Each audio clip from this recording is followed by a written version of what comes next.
Welcome to Hope for Anxiety and OCD, episode 79. Today on the show, we have a little bit of a unique episode. I mean, we've done these kinds before, but it's kind of a combination of personal story and professional information. So I have Dr. Sherri Yoder, who is a former clinical psychologist and the founder and executive director of Thriving Thoughts Global, which is about mental health care prevention. So I'm really interested in that conversation that we're going to have. Dr. Sherri, you wanted to start out by talking about kind of your own personal story of anxiety. Thank you so much for having me, Carrie, and giving me the opportunity to share a little bit. I think it's so important for us to not just normalize anxiety, but normalize how we respond to it. Thanks for giving me the chance to do that. Years ago, when I was practicing as a clinical psychologist, so it's been almost maybe 10 years now, I had my first, what I would call major episode with anxiety that was pretty chronic. It was both acute and chronic at the same time. It lasted a long time. It had to do with a lot of things. It had my thoughts, had to do with some spiritual fears, but also some professional fears.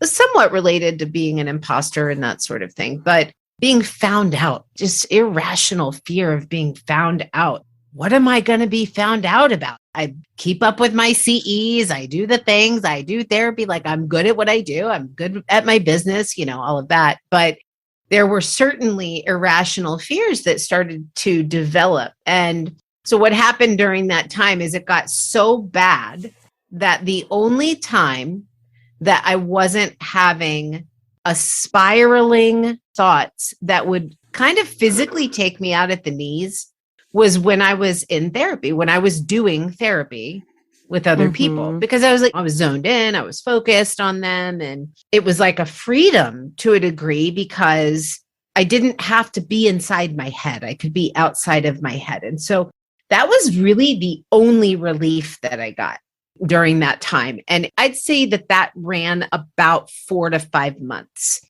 Like that, to the point where I knew it was unsustainable. I knew I had to do something. I had to respond to it differently, or I was going to have to check myself in somewhere because it was getting that bad. I say that to say that I was never formally diagnosed. I was a clinical psychologist. I was the one that diagnosed other people. And certainly I could have met the criteria for a number of different anxiety-related disorders. But what happened during that time is what served as the catalyst for the work that I do now. And it was a deep, intimate understanding of what it's like to deal with potentially debilitating anxiety. And so what happened is I became a stronger clinician in that regard, but I became a more compassionate human as well. So I'm thankful for that experience. And since then, that set me on the path to realize that everything that I go through, no matter how scary or so badly I want to avoid it or painful it is, there is a way to use that, not just to help other people, but to grow me.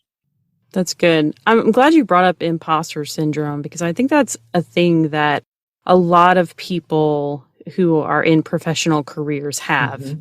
And it's something that people think, well, okay, I'm really educated or I'm functional. I mean, I go to work every day, like not just that, but like I'm a high achiever. And they don't necessarily always recognize that anxiety within themselves or that thought process that is really fueled by anxiety of I'm never quite good enough. I've always got to kind of do better. There's always more that I could be doing for myself. Yeah. And as a clinician, I think you know this, Carrie, you have a serious responsibility on your hands, right? You're dealing with the personal lives of people. And there is a level of, there's an onus that comes with that, right? To honor that, to be reverent of that. And I think that led to one of the things that I since learned about anxiety for myself and for other people that I've now, since I left the field, I do some individual work called thought coaching. So I help people with their thoughts. But what I've learned is that there's two things that happen with anxiety. One is that I had to know when I was most vulnerable. Oh, that's good. Right? I had to be aware of that. And when I was most vulnerable was when I was alone. Sure. Yeah. And that was particularly problematic for me because I was single and didn't have any children. Work was like, yay, I'm not alone. And then when I got out of work, that's all I was alone. And so there's a tendency there to not want to be alone. But I had to be alone in my vulnerability in order to address it. Because if I avoided that, I was never going to get to a place where I could address it. And to be clear, I didn't do that work alone. I employed the help of some friends and things. But to know where your vulnerability is, because if you're going to respond to it differently, you have to prepare. Yeah. Right. And so my vulnerability was in the alone spaces. So that's the first thing that I needed to be aware of that helped me through that. And then the second thing was to understand that all anxiety, I don't care how irrational it is, I don't care how out of the blue the thoughts are, they always stem from some nugget of truth. So going back to this, like, oh, you're going to be found out, you're a fake, you're a fraud. Like, what? No, I'm actually a licensed clinical psychologist, right? I have my doctorate. There's nothing for me to be found out about. But it related back to me to the nugget of truth of that onus, of that responsibility that you have in that role. And so I think about parents, mothers that I've worked with, and they have responsibilities for their children. And very much of some of their thought worlds and the anxiety related thoughts that they have are related to fears of something happening to their children, right? Well, that is where that little nugget of truth, I have this responsibility here. So whether that's in a job or whatever it is, whatever kind of has your attention, has your focus, that's also your vulnerability and the source of that kind of nugget of truth for the thoughts to spiral into total opposite of truth thoughts. Right. So it's like teasing out what is the actual nugget of truth, which for you was, I do have some responsibility to care for people. However, the fear piece was you're going to really screw somebody up. Yes. You're really going to mess this up. Yes. Being able to separate those out and tease that out was helpful for you, it sounds like. Oh my goodness. Yeah. Because then I was able to, when I gave myself permission to say, okay, this makes sense, that it doesn't make sense that it's gone like so far to the left of where it was, right? So far from the needle of truth, but it makes sense now. That is a source of my worry. And so then I could stop berating myself. What's wrong with you? You're just crazy. No. My mind just took this idea and kind of blew it way out of proportion, almost without my permission. And so to be able to kind of step outside and see that is really what my saving grace was. Because then what I did, I'll share with you really quickly what I did, which I didn't know then would become my life's work of learning to take the thoughts that we have in our minds and evaluate them for veracity. Are they real or are they lies? That's what I say. Are they truth or are they lies? And if they're lies, okay, then they're not serving me well. How do I replace that with truth? So what I did during that time, a friend of mine had asked me, and he said, Sherri, I want you to write down, for me, I'm a woman of faith, I want you to write down all of God's promises. And so I did. And I didn't believe half of them at the time. Because I mean, there was stuff going on in my mind. And so I wrote them all down. And so then what I did is I pulled out the language that I used with myself in those moments of anxiety, of heightened anxiety, the phrases that I said, you're a fraud, you're going to be found out, you don't know what you're doing, whatever the thoughts were. I wrote all of those down on one side of the paper. And then on the opposite side of the paper, I wrote down the truths of what I knew to be true, even if I didn't feel it. Yeah. Then what I did is every moment when I was having these anxiety thoughts, instead of letting it spiral out of control, I immediately opened that book and I scanned down to the one that the thought that came into my head, and I looked to the right of it and I said aloud the corresponding truth. And why was that important? I didn't know at the time that that was important that I did that, but it was important because I understood and came to realize this about anxiety. and depression or anything like that. Something that was so liberating for me to know, and something that just enlarged my compassion for people, was when you're in that space and people say it's all in your head or whatever. Yeah, you're right. It is. And I can't get out of there.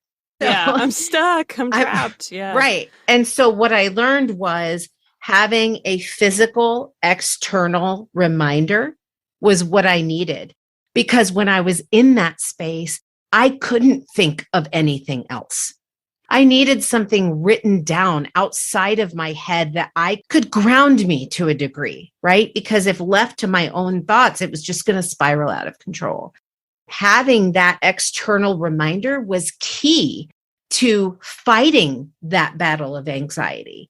And that composition notebook fell apart, Carrie. I mean, I opened that thing. I must have opened it when I was alone, like every minute, because it was nonstop. Open it, read it, open it, read it. And then I'd shut it down. Okay, I'm okay. Nope. You would like carry it around with you or yes, everywhere. Okay. And I've carried that habit with me to this day for different, like I have sticky notes. I have everywhere. I have them in my car. I have them in my wallet, in my kitchen, in my desk, wherever, of just different things to remind myself of. I choose to speak kindly to myself, right?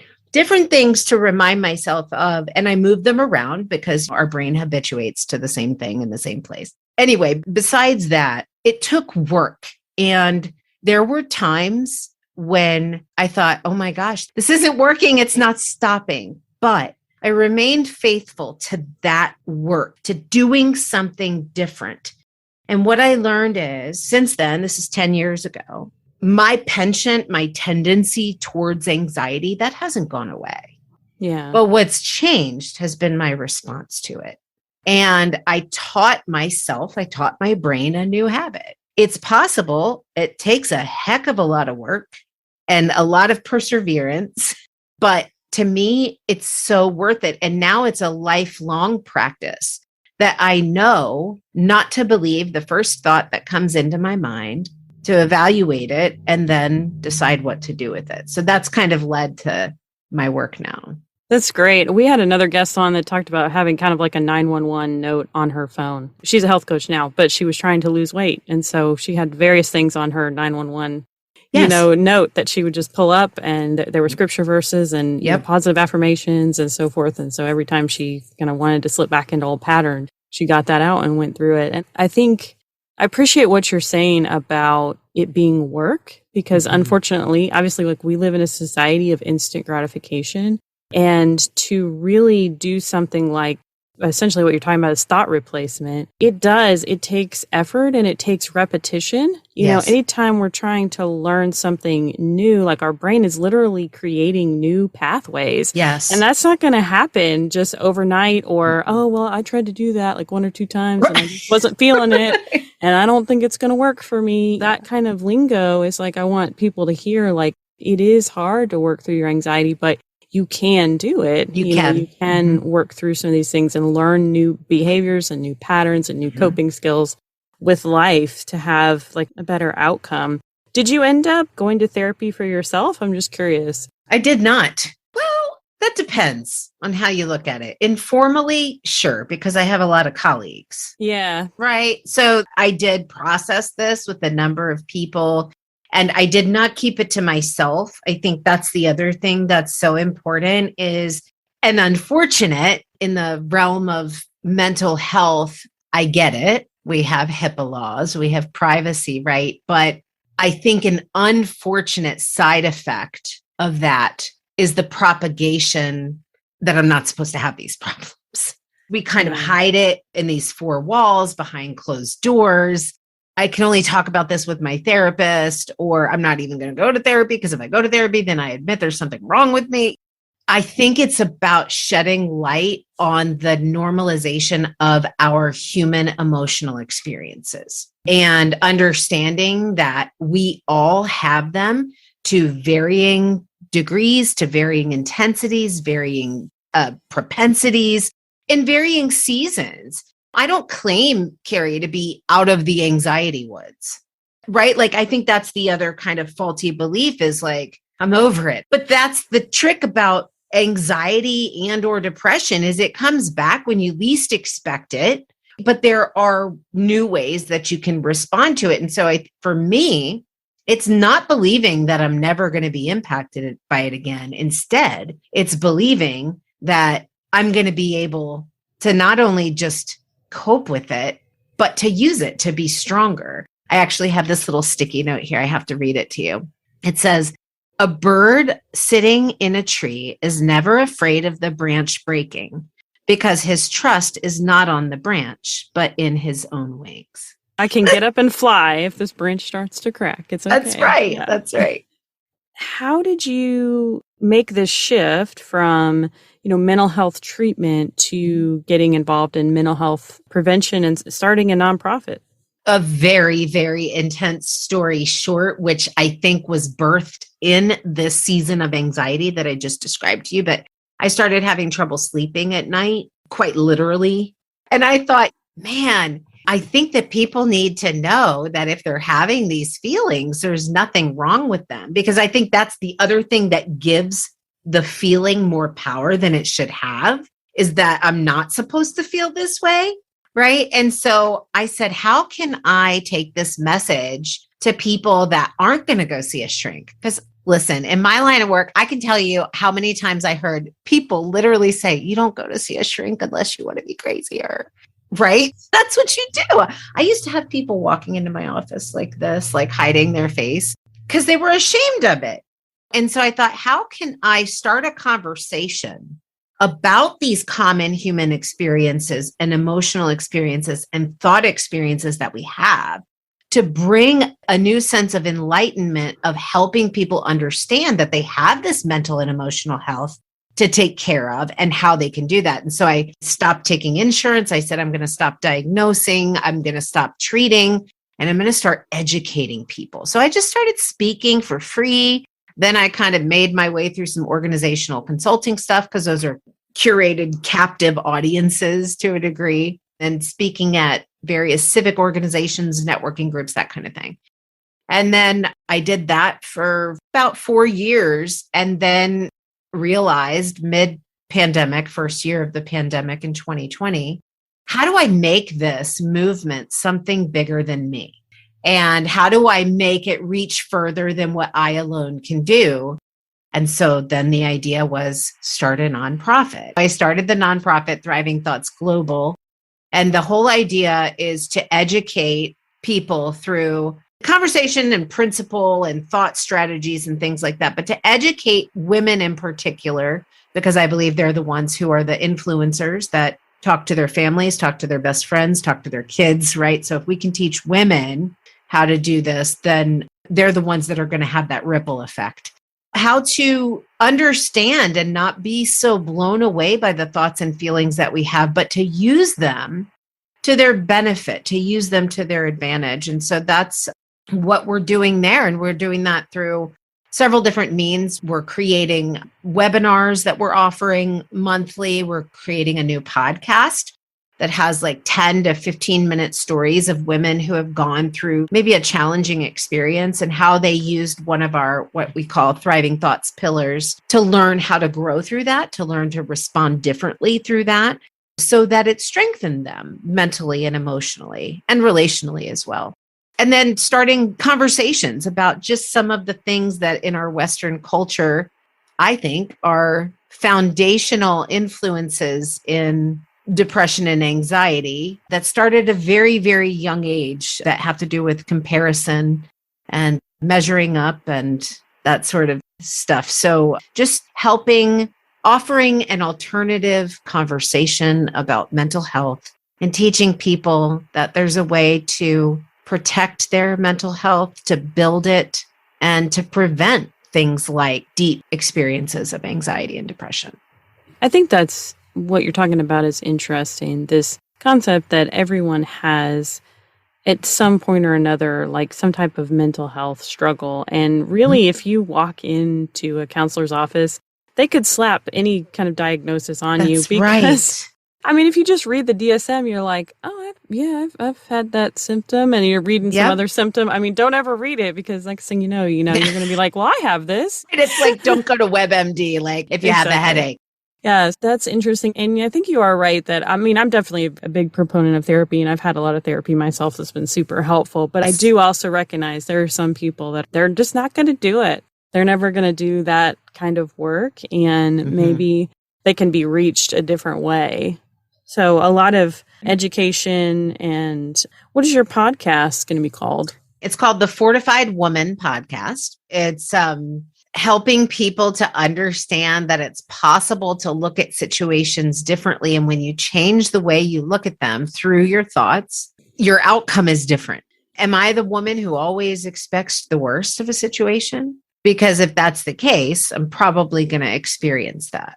There's all sorts of psychological evidence for this, confirmation bias and priming of our cognitions and what we expect and that sort of thing. And so it's about having these, let me clarify, treatment has value and prevention has value, and both can coexist, and they should.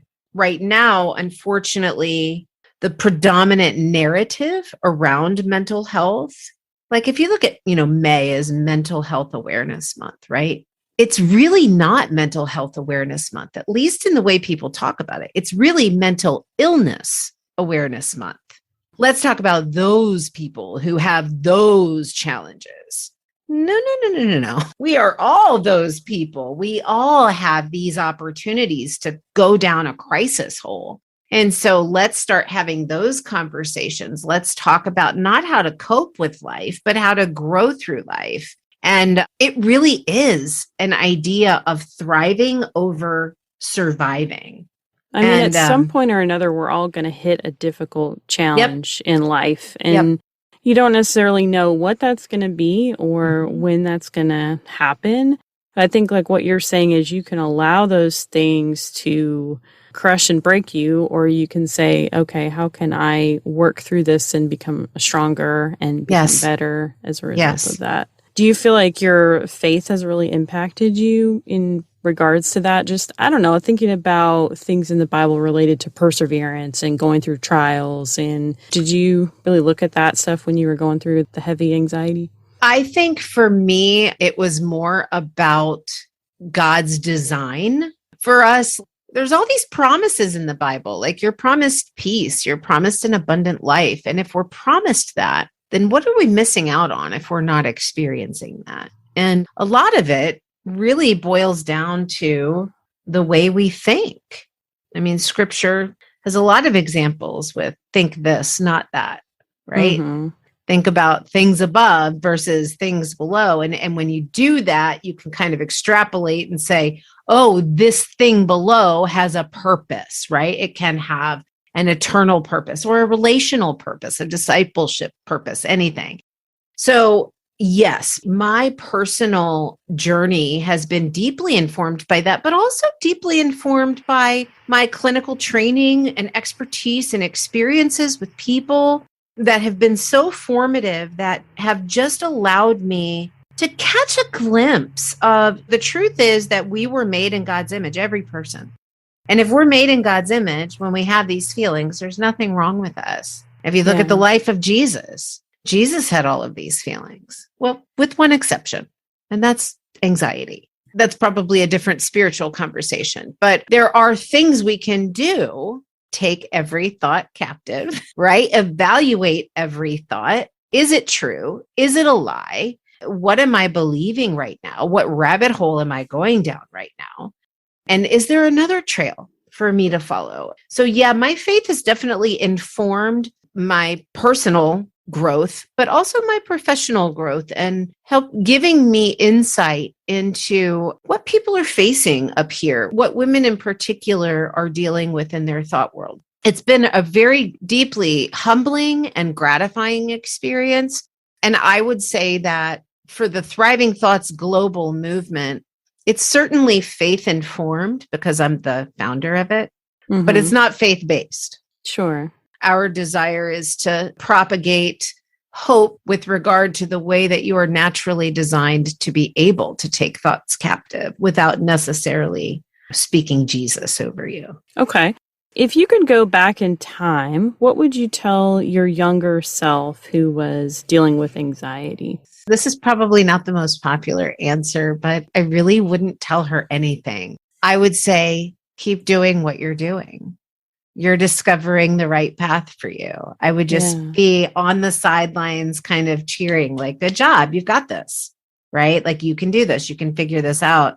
I think that comes from the space of nobody can tell us exactly what to do. We can give ideas, we can give information, you can offer something, but really it depends on, it's up to that person to pick it up. And so when they pick it up, then they kind of go, oh, now I've got some interest, but that really has to be a thing of the self. I don't know that anything, I know for me, I'm a very stubborn person, have been since I was a kid. Reframe that as tenacious. But if you tell me something, I'm not going to learn by it. I have to do it. I think that's interesting that if we don't go through these struggles, it doesn't get us to where we need to be. Yeah. You know, that's just part of the life process. And so maybe that encourages somebody today that, like, you're probably on the path of where you need to be and you just don't necessarily know it right now. You're probably like, what am I doing here? And why am I dealing with all this anxiety? Or why am I dealing with this OCD? Instead of saying like, okay, well, somehow this is all going to weave together and I'll look back. Yeah, it makes sense why I had that struggle and something good and something beautiful grew out of it in the end. Yeah. And I would say you don't even have to wait for the end. One of the things, it's about the process. We live in such a culture, you were referring to instant gratification, but we live in such a culture that's always looking for the success story. And I think the success story is not on the other side. The success is in the doing. It's in the right here, right now. Like, what am I doing right here, right now? That's the win. That's the success. Am I doing something to learn in this moment? Am I doing something beneficial for myself? Am I doing something to grow right now? Or am I doing something to regress? Like, because this is it. This is all we have is right here, right now. Yeah. And sometimes getting out of bed is a success.